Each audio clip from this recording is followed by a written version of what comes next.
Hello everyone, this is Scott. Today as well I have my lovely assistant, Abbey. Hey Abbey. Hello. So before we talk about this lovely deck here, we just want to go over a few things about the series. So this week, when this video goes up, we are actually running the deck that you guys voted for through the tournament.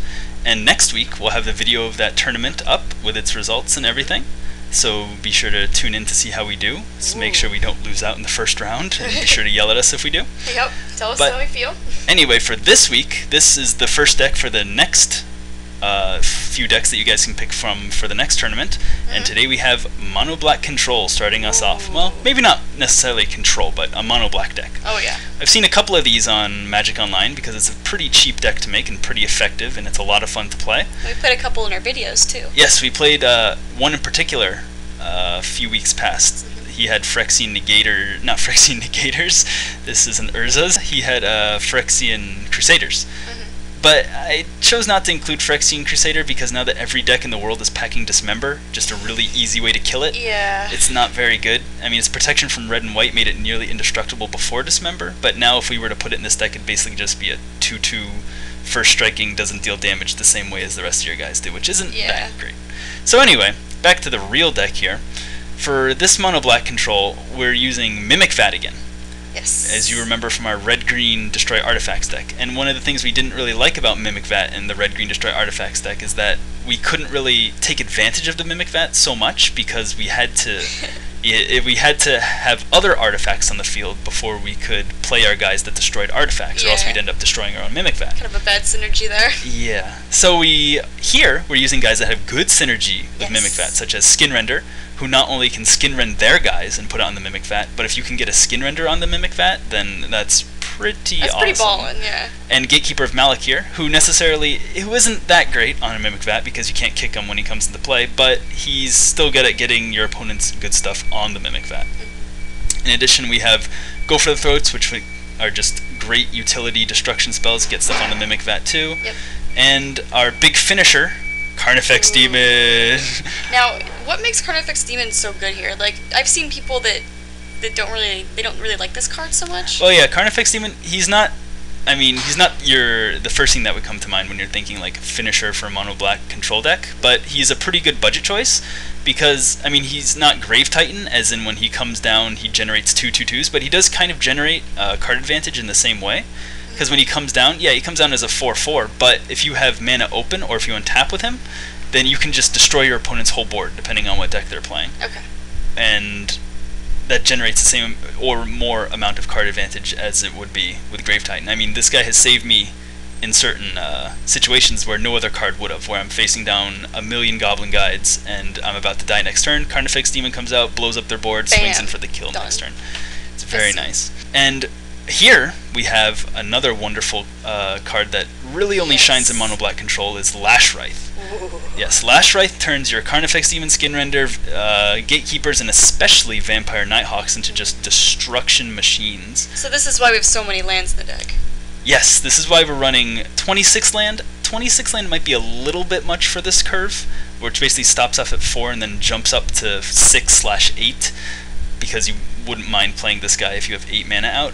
But, I mean, we'll probably make do with 25, maybe 24 if we push it.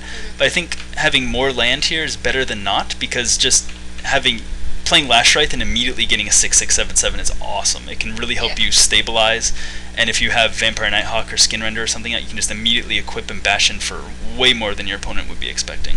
Yeah.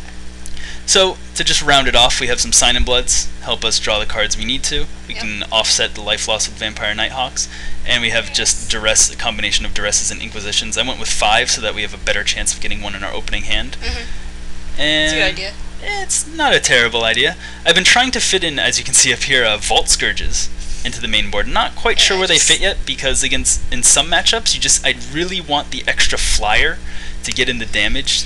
Yeah, but I think that I like Vampire Nighthawk better because A, it's bigger, and B, I mean, it's flying, it's Death Touch, and it's lifelink, and I don't think you really need to take anything else out of the deck to replace, to throw in Vault Scourge. I think we're fine with just the Vampire Nighthawks, because I mean, you also have Carnifex Demons as flyers too. So I mean, I'd say it's good as it is. You know, I'd say you don't need the Vault Scourges. I agree. Well, for now, I agree anyway. We're definitely not touching the Vampire Nighthawks. They've just been a lifesaver. They're wonderful cards. But I'm thinking, in addition, maybe putting in some Vault Scourges. Maybe we could take out one land, one discard spell, maybe a Sign in Blood, and put in some Vault Scourges, something like that.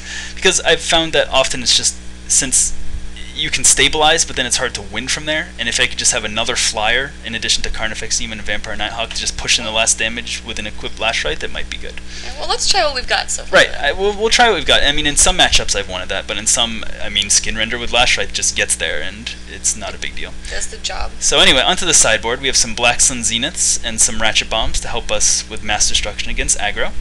We bring in the Sorin's Thirst as well to help against aggro, because gaining life and destroying their creatures is wonderful. Yes. Can bring in the Duress instead of an Inquisition against control, take their Planeswalkers, or against Birthing Pod as well. Birthing Pod's a pretty tough matchup for this deck, and you really just want to get the pods out of their hands. Yeah, those can be a really big problem, and you don't really have much to remove artifacts, so... Right, Ratchet Bomb usually gets destroyed by an Acidic Slime before you can ratchet it up to 4. And we bring in the Inquisitions as well against aggro, since pretty much everything in their deck costs 3 or less. And bring in the Dewblades against decks that cannot be killed by Go for the Throat. So yeah, this deck, unfortunately, it's probably the most expensive budget deck we've done so far. The Lash Rights were about, I mean, I bought these all long ago before they jumped up in price because I thought they were cool, but I was checking the prices and now these are going for about 1.5 tickets each. Yikes. And the Black Sun Zenith are about the same. So it's a little over 10 tickets, maybe it's 15 tickets at most, but it's not bad for a fun deck. We'll see how it performs, and if we need to get rid of anything, we'll be sure to let you guys know so you don't break your bank trying to build this deck. And yeah, we'll see how the matchups go, see if we want any Vault Scourges or anything else. See how good old Carnifex Demon, if he can win the day. Hopefully he can. Let's see.